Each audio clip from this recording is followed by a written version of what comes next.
mengintip dari sisi lain di mana adanya balongan ikan.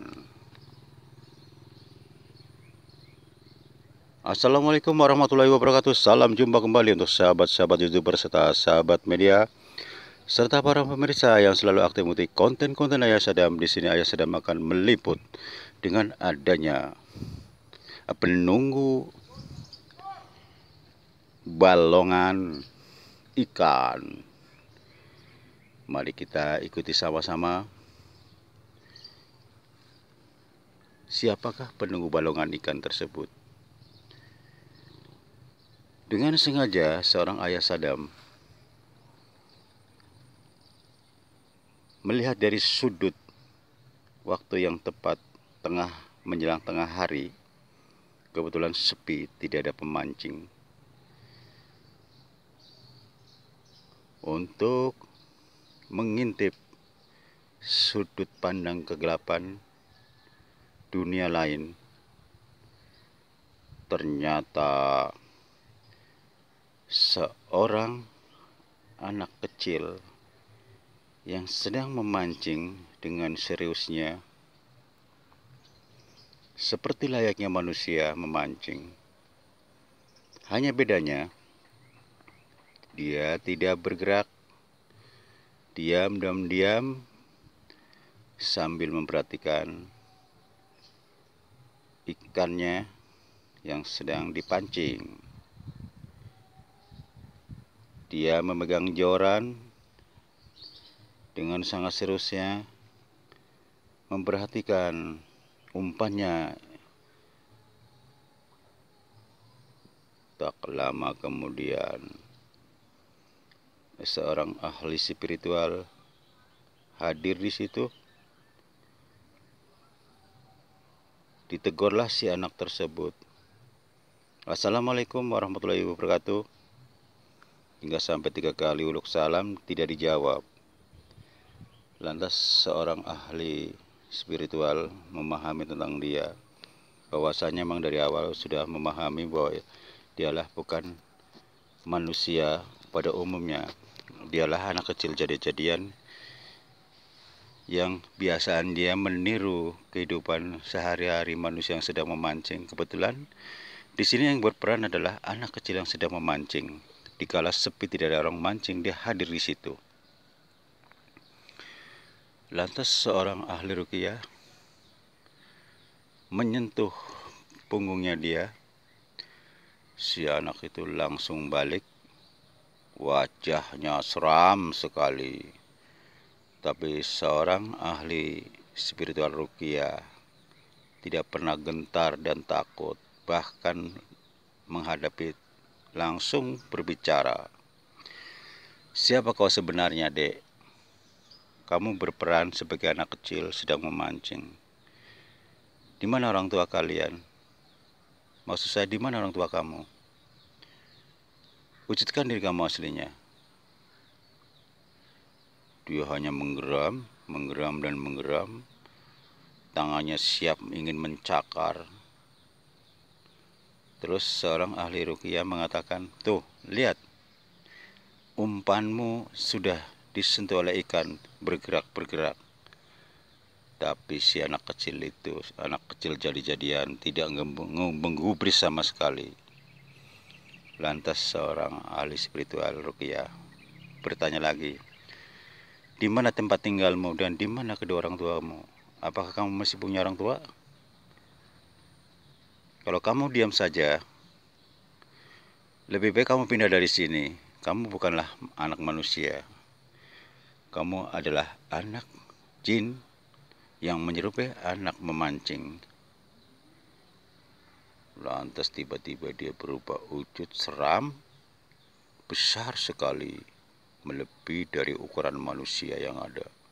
Padahal tadinya anak kecil, masih di bawah umur, bangsa umur 10 tahunan. Lantas seorang ahli spiritual bertanya, itulah wujud kamu yang ada.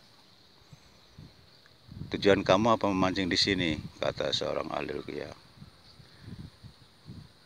Baru dia menjawab, saya lebih suka memancing sendiri di kala manusia sedang sepi.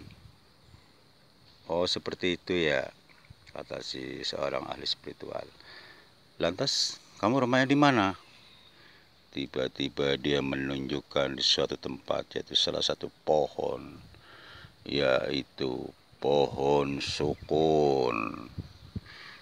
Di sanalah letak pohon sukun yang ada tidak jauh dari balongan yang dia mancing di sini, kurang lebih 30 meter. Kembali lagi kepada masalah intip daripada dunia lain. Sengaja seorang ayah sadam mengintip waktu, tepatnya yang sepi, tidak ada kegiatan manusia-manusia memancing di lokasi sini, biasanya rame. Memang bangsa gitu pasti nongol. Ternyata memang betul dia adanya anak kecil yang mancing di sini yang tadi berubah menjadi sosok yang seram, tinggi besar. Lantas saat itulah ternyata dua dedengkot hadir sepasang, ternyata bapak ibunya dia. Siapa kamu? Mengganggu anak saya aja. Si anak kecil tiba-tiba berubah wujud lagi menjadi anak kecil lagi yang tadinya menjadi sosok yang besar tinggi. Ketika saya mendapatkan teguran dari kedua orang tuanya yang hadir, si anak kecil itu menunjukkan bahwa itulah kedua orang tua saya. Lantas dilanjutkan oleh kedua orang tuanya mengatakan, apa tujuan kamu mengganggu anak saya? Anak saya sedang mancing, katanya seperti itu. Kata seorang ahli spiritual mengatakan, saya hanya sekedar menegur. Siapa kamu? Rumah kamu di mana? Kedua orang tua kamu siapa? Cuma itu aja. Apakah saya ini termasuk mengganggu? Kata si jin laki-laki, bapaknya mengatakan, tentu saja mengganggu. Mestinya dia lagi konsentrasi memancing, kamu ganggu dia. Lantas seorang ahli spiritual dengan santainya dan senyum mengatakan, masa sih bangsa jin aja suka memancing, emang jin makan? Kata seorang ahli ruqyah.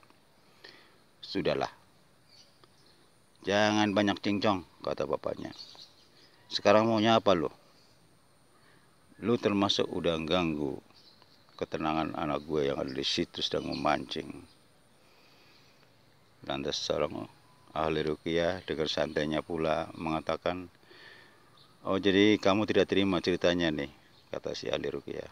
Lantas si jin ibunya ikut campur. Ya jelas dong, itu kan anak gue, kagak terima lah. Lantas seorang ahli ruqyah mengatakan, lantas maunya apa? Bapaknya tiba-tiba bicara, duel, dengan lantangnya sambil kesal. Oh begitu caranya ya. Di sini adalah empang di mana manusia-manusia punya kegiatan memancing. Bahkan di sini banyak anak-anak suka main di sini. Kalau kalian tiba-tiba hadir banyak orang-orang ada di sini, sama aja kalian juga mengganggu manusia. Karena di sini adalah di mana balongan ini memang buat manusia, bukan untuk bangsa kalian. Kalianlah yang salah kalau hadir di sini. Kenapa saya dikatakan saya mengganggu anak Anda? Lantas si bapaknya itu mengatakan, udah, sekarang juga kalau berani hadapi saya, kata si bapaknya jin tadi itu, silakan, saya akan diam, kata seorang ahli spiritual ruqyah.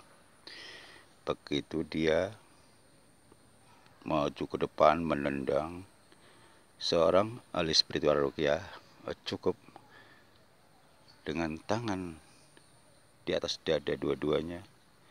Dia hanya memakai pandangan mata. Dengan kedipan mata, salah satu bapaknya jin langsung terpelanting, bahkan sampai jatuh ke empang sebelah. Seperti ini. sampai jauh nih, antara Empang 1 dengan Empang 2 jaraknya kurang lebih 3 meter. Lantas si ibunya, si anak jin itu mengatakan, "Oh, jadi kamu kasar sama suami saya?" Lantas seorang ahli ruqyah mengatakan, "Yang ngajak duel itu suami Anda, bukan saya. Saya kan ngajak baik-baik. Kenapa dia minta jadi duel?" "Ya, saya mau nggak mau saya hadapi," kata seorang ahli spiritual. Lantas si bapaknya jin itu yang udah jatuh bangun lagi, dia ngejar lagi ke seorang ahli spiritual. Lantas seorang ahli spiritual mengatakan, "Oh, jadi kamu belum jerah, masih dilanjut? Silakan. Saya cukup berdiri di sini." Spontanitas. Dia kepingin mendorong seorang ahli ruqyah, ingin balas dendam karena dia udah jatuh basah di Empang sebelah. Lantas malah dia terlempar lagi lebih jauh lagi di Empang di sana. Disitulah letak antara dunia nyata dan dunia lain, bahwasanya seorang ahli spiritual ruqyah setiap kali mengintip di mana lingkup yang ada yang biasa dengan berbau masalah mistik atau dunia lain, mencari waktu yang tepat di saat kegiatan manusia sedang sepi, disitulah biasanya hal-hal dedemit suka muncul. Maka dari itu, pada saat sepi, janganlah sekali-kali anak-anak, maksud saya anak-anak manusia, datang sendiri di situ. Biasanya mereka menjelang tengah hari hadir di situ. Biasa suka iseng, seandainya ada anak manusia datang ke situ, bisa jadi dia didorong, dijatuhkan, diceburkan ke empang. Demikianlah saudara, cuplikan demi cuplikan yang saya unggah mengenai penunggu empang si anak kecil jadi-jadian. Semoga bermanfaat, menjadi bahan pengetahuan buat kita semua. Wassalamualaikum warahmatullahi wabarakatuh.